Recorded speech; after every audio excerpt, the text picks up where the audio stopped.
यालाच काय म्हणतो मूत्राशय. बघा यालाच काय म्हणतो आपण मूत्राशय म्हणतो. बघा किडनी मानवी शरीरातील किडनी 2 असतात. मानवी शरीरातील किडनी किती असतात 2 असतात. बघा या किडनीला मराठीमध्ये काय म्हणतात वृक्क म्हणतात. मराठीमध्ये काय म्हणतात वृक्क म्हणतात.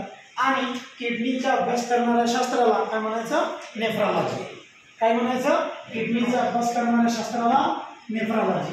बघा आपण किडनीबद्दल माहिती बघू. पहिल्यांदा किडनीचा आकार घेऊ. बघा पहिल्यांदा किडनीचा आकार. बघा किडनीचा आकार वालाच्या बी सारखा असतो म्हणजेच अर्धचंद्राकृती. कसा असतो अर्धचंद्राकृती. बघा वालाच्या बी म्हणा किंवा घेवड्याची बी सुद्धा म्हणू शकता. समजला म्हणजे वालाच्या बी सारख्या घेवड्याच्या बियासारख्या अर्धचंद्राकृती आकार असणाऱ्या मानवी शरीरात किती किडनी असतात 2 किडनी असतात. समजला. नंतर त्या किडनीची लांबी 10 ते 12 सेमी असतात. किती असतात 10 ते 12 सेमी किडनीची काय असतात लांबी असते. आणि रुंदी किती असतात 5 सेमी.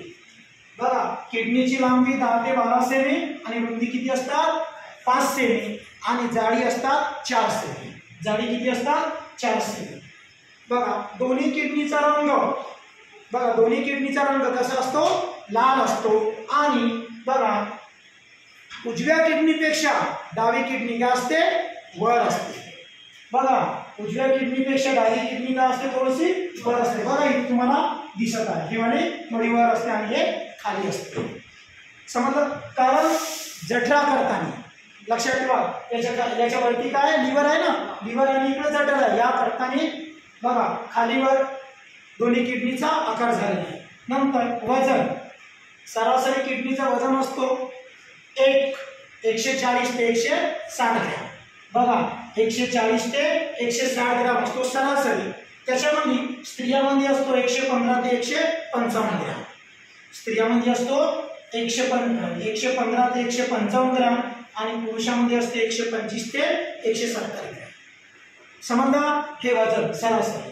बघा मग या किडनीचं ठिकाण म्हणलं तर लक्षात ठेवा. बघा छातीतील याला थोरॅसिस म्हणतो. काय म्हणतो आपण छातीला थोरॅसिस. बघा छातीच्या मणक्यातील 12व्या हाडापासून म्हणजे बरगडी 12वी हे बरगडी नाही का 12व्या बरगडीपासून तर कमरेच्या बघा मणक्यातील 3ऱ्या हाडापर्यंत. कमरेच्या मणक्यातील कोणतं हे 3ऱ्या हाडापर्यंत का असतो बरं आपल्या किडनीचं ठिकाण असते. किडनी कुठं असते समोर असते का नाही मागे असते. लक्षात ठेवा. तुम्हाला कधी कधी वाटते का हे दुखत आहे बा म्हणजे किडनी कुठं असते मागे असते. इथपर्यंत लक्षात ठेवा.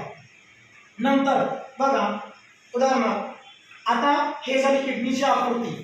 बघा मग किडनी काय मानवी शरीरात काय काम करते तर किडनी बघा आपलं रक्त फिल्टर करते आणि आपलं मूत्राशय. लक्षात ठेवा. म्हणजे आपण त्याला युरिया म्हणू शकतो. ठीक आहे. बघा लक्षात ठेवा. मग प्रत्येक बघा मिनिटाला किडनी 1 लिटर रक्त काढते. बघा किडनी काय करते प्रत्येक मिनिटाला किती लिटर 1 लिटर. सपोज याला आपण 1 ते 1200 ml. ठीक आहे. लक्षात ठेवा. सरासरी तुम्ही 1 लिटर म्हणलं तरी चालेल. बघा नंतर बघा किडनी 190 लिटर द्रव्य काढते. बघा ज्यापासून 1 ते 1.5 लिटर काय तयार होते मूत्र तयार होते. बघा काय सांगत किडनी बघा 190 लिटर द्रव्य काढते एका दिवसाला. बघा त्यातून ज्यापासून 1 ते 1.5 लिटर काय तयार होते आपले युरिया तयार होते किंवा मूत्र तयार होते. समजले पर्यंत. नंतर बघा आता लक्षात ठेवा. हे काय झाली जे निळीवाली दिसतं हे काय अधोशी आणि हे काय लालवाली धमनी. शरीरामध्ये जेवढ्या काही ऑक्सिजनयुक्त रक्त कोणता आहे लाल आहे. या लाल बघा कलरच्या जेवढ्या काय तेवढ्या काय धमनी आहे. काय धमनी आहे. लक्षात ठेवा. हे झालं. नंतर बघा हिचा बहिर्वक्र आकार असतो. आकार कसा असतो बाहेरील बहिर्वक्र असतो आणि इतर जो भाग असतो याला काय म्हणतो हायलम म्हणतो. काय असतो हायलम. बघा इथं जो खड्डा आहे या किडनीला याला काय म्हणायचं हायलम आणि बाहेरील कसा आहे बहिर्वक्र आहे. समजलं. बघा याला हायलम म्हणतो, किंवा आपण त्याला काय म्हणतो मराठीमध्ये, खाचा म्हणतो ना, लक्षात ठेवा. नंतर बघा हे जे आहे लाल कलरचे हे काय वृक्क धमनी आहे आणि हे वृक्क द्रोण आहे. काय हे जे भाग दिसतात हे काय वृक्क द्रोण आहे. समजलं. द्रोण म्हणजे आपल्याला माहितीच आहे, आपण जेवण करतो ते द्रोण, तशा पद्धतीचा खोलगट भाग आहे, त्यालाच आपण हायलम म्हणतो, जो खड्डा असतो त्याला. ठीक आहे. नंतर बघा हे जे आहे, बघा हे येलो कलरचे दिसत आहे दोन्ही इथपर्यंत, हा मूत्राशयाला जोडलेला आहे. बघा याला काय म्हणायचं, मूत्रवाहिनी. हे वाली आणि हे वाली हे काय मूत्रवाहिनी आहे. तिची लांबी किती आहे सांगा, तिची लांबी किती आहे, मूत्रवाहिनीची लांबी शिकवलेला आहे 40 सेंटीमीटर. किती 40 सेंटीमीटर कोणाची, मूत्रवाहिनीची लांबी. समजलं.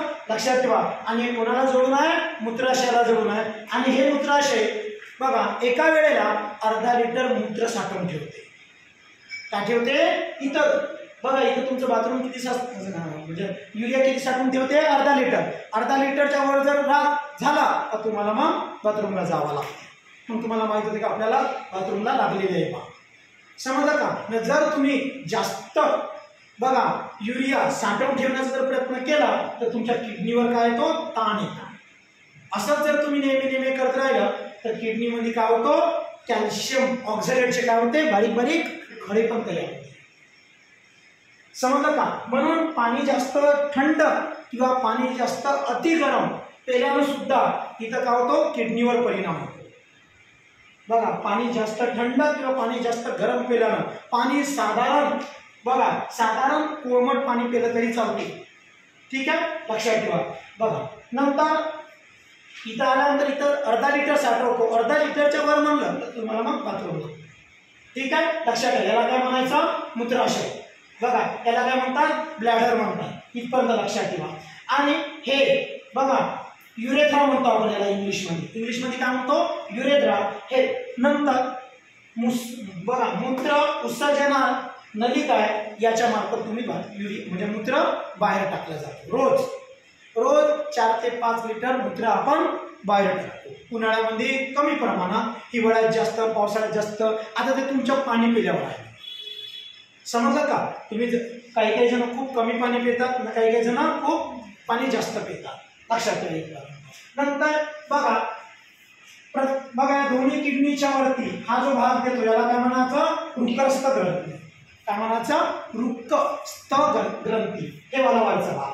नंतर हे जे भाग दिसत आहे बघा, हा त्रिकोणी भाग देतो याला काय म्हणायचं, वृक्क पॅरामिड. असे 18 पॅरामिड असते. असे किती पॅरामिड असते, 18. समजलं का. त्याला पॅरामिड म्हणायचं. आणि त्या पॅरामिडच्या अंदरच्या भागाला काय म्हणायचं, मध्यांश म्हणायचं. पॅरामिडचा जो अंदरचा भाग आहे त्याला काय म्हणायचं, मध्यांश. आता बघा हे पॅरामिड आहे, या पॅरामिडच्या मागं बघा अशी त्रिकोणी काय असे पॅरामिड आहे, ईस्टर्न पॅरामिड. याच्या मागं जो भाग आहे त्याला काय म्हणायचं, मेडुला म्हणायचं. बघा हे जे दिसतं तुम्हाला गुलाबाच्या फुलाच्या पाकळ्यावानी, त्याच्या मागं जो भाग आहे त्याला काय म्हणायचं, मेडुला म्हणायचं. नंतर बघा मेडुला आहे, मेडुला झाल्यानंतर त्या गुलाबाच्या पाकळ्यावानी काय म्हणायचं, याला पॅरामिड म्हणायचं. समजलं का ना. हा भाग जो आहे मध्यांश. म्हणून किडनीच्या बाहेरील भागाला काय म्हणायचं, बाह्यांग म्हणायचं. किडनीच्या बाहेरील भागाला काय म्हणायचं, बाह्यांग म्हणायचं. समजलं इथपर्यंत. लक्षात ठेवा. जेव्हा ही जे बघा धमनी, बघा ही धमनी ही धमनी, या धमनीला इथं काय म्हणतात, कुष्ठ. बघा महारोहिणी म्हणतात. काय म्हणतात, इथं किडनीच्या खाली आल्यानंतर हिला काय म्हणतात, कुष्ठ महारोहिणी म्हणतात. समजलं इथपर्यंत. हे झालं किडनीमध्ये. आता किडनी काय काम करते, रक्त सुद्धा काढते आणि आपलं मूत्र सुद्धा म्हणजे पाणी सुद्धा काढते आणि मूत्र तयार करते. समजलं. जेव्हा आपण ब्लड घेतलं त्या ब्लड मध्ये सांगितलं होतं का किडनी एका मिनिटाला, एका तासाला, सांगितलं होतं एका मिनिटाला, एका तासाला, एका दिवसाला किती रक्त गाळते. बघा रक्त कोण शुद्ध करतो, फुफ्फुस. बघा गाळण्याचं काम कोण करतो, किडनी. हार्ट काय करतो, फक्त रक्त पंप करतो. रक्त काय करतो, पंप करतो. आणि इथं पण बघा लक्षात ठेवा, किडनी काय करतो, आपलं मूत्र पूर्ण पाणी फिल्टर करतो. तुम्ही जर कलरचं काही खाल्लं तरी बाथरूम तुमची काय होते, थोडीफार पिवळसर, थोडीफार, तशी तर पांढरीच राहते पण थोडीफार. लक्षात ठेवा. मग मूत्राला कलर पिवळाच काऊन येतो, काही खाल्लं तरी संडासला पिवळा कलर काऊन येतो, हे मी तुम्हाला अगोदर सांगितलंय, पण इथं घेऊ. लक्षात ठेवा. नंतर मूत्र. बघा आता येतो मूत्र. मूत्राचा पीएच किती आहे? 6. 0.06. बघ सॉरी, मूत्राचा पीएच 6.00. बघा मूत्राचा पीएच काय आहे? 6.00. मूत्र कसं आहे? आम्ल आहे. म्हणजे थोडंसं खारड आहे का? खारड आहे ना का नाही आहे? थोडंसं खारड आहे. नंतर बघा आता किडनी पीएच फॅक्टरवर नियंत्रण ठेवते. बघा पीएच जे आहे, हा पीएच फॅक्टरवर नियंत्रण ठेवण्याचं काम कोण करतो? किडनी ठेवतो. म्हणजे आपला एक तर पीएच वाढवू देत नाही आणि कमी होऊ देत नाही. पीएच म्हणजे आपला सामू, याला मराठीत काय म्हणतो आपण? सामू म्हणतो. आपला जर पीएच वाढला तर काय होतं? आपल्याला ऍसिडिटी होते. काय होते? ऍसिडिटी होते. लक्षात ठेवा. म्हणून इथपर्यंत. नंतर रोज बघा 25 ते 30 ग्रॅम युरिया आपण काय करतो? बाहेर टाकतो. रोज किती? 25 ते 30 ग्रॅम युरिया बाहेर टाकतो. बघा युरियामध्ये पाणी 95% पाणी असते. तुम्ही बाथरूम करताना मूत्र, त्या मूत्रामध्ये 95% पाणी असते आणि 2.5% का असते? युरिया असते. बघा 25 ते 30 ग्रॅम युरिया बाहेर टाकतो. म्हणून रोज बघा जेव्हा तुम्ही बाथरूम करता तेव्हा 2.5% का असतो? युरिया असते. नंतर इतर घटक आहे मूत्रामध्ये, पुन्हा इतर घटक आहे. इतर घटक किती आहे? 2.5. म्हणजे एकूण किती टक्के झालं? हे 100%. समजलं हे इथपर्यंत. नंतर मूत्राला रंग. बघा मूत्राला रंग कसा आहे? पिवळा. मग हा पिवळा रंग कशामुळे येतो? युरोक्रोम किंवा युरोबालिनोजनमुळे. बघा युरोक्रोम किंवा युरोबालिनोजनमुळे मूत्राला कोणता कलर येतो? पिवळा कलर येतो. समजलं? हे झालं कोणतं? किडनी बद्दल. राहील लक्षात? लक्षात ठेवा. मग किडनीचा अभ्यास करणाऱ्या शास्त्राला काय म्हणायचं? नेफ्रॉलॉजी.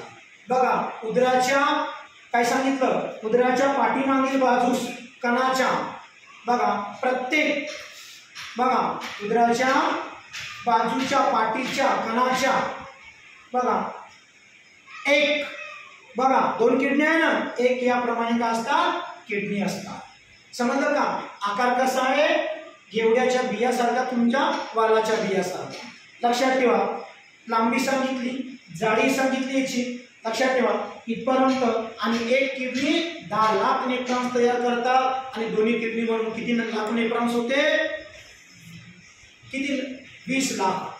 एक किडनी 10 लाख, दोन्ही मिळून 20 लाख. आणि बघा हे फक्त उत्सर्जन झाले, हे मानवी उत्सर्जन संस्था वगैरे. लक्षात ठेवा.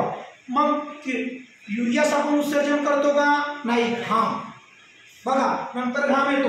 म्हणून मानवाला किती लाख छिद्रे आहे?